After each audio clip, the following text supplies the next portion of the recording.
Yalega el Vice President candidate del Partido Liberal na Ciudad de Zamboanga de Nates Aga, Kongresista Leni Robredo. Para conduci con el suma political sorties na Barangay de Canalar, i-conduci con el su Grand Rally na Summit Center. Yalyan el entero Mayor Vitaliano Agan Coliseum del supporters para uhi con el palabra di Robredo.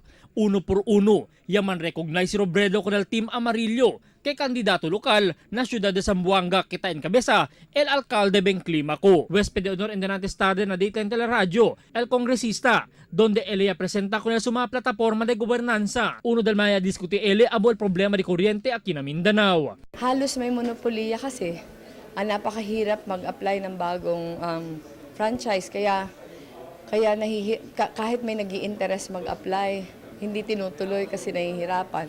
Ang dapat dito padaliin sana. Padaliin yung application process sa paglagay ng mga bagong electric power plants para mas marami yung players sa field. Dahil mas maraming players, mas mapipilitan mababa yung kuryente.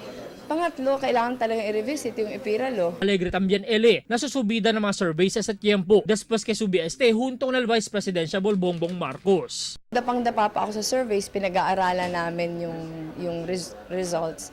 Ang mababa talaga ako awareness. Gusto sabihin, kaya maraming hindi ako yung preference dahil hindi ako kilala. Pero nabigyan ako ng pagkakataon na ipakilala yung sarili ko. Na-find out din namin from the surveys na napakataas ng aking conversion rate. So, yung pag-iikot ko, talagang yung multiplier effect niya malakas. Pangalawa, marami nakakapag-identify sa akin. Dahil siguro karaniwan lang naman ako, ordinaryo, hindi naman ako pareho ng ibang politiko, mga big time. Ako, hanggang ngayon, nagko-commute pa din ako. Junto con el Yalega, amo el su endorser también el artista si Dingdong Dantes, que niya visita también con el estación del TV11. Junto con el Nasurali, el endorsa también ele con el Sumauban Liberal Party na syudad da encabeza el alcalde Beng Climaco. Albert Luna, Dateline Zamboanga.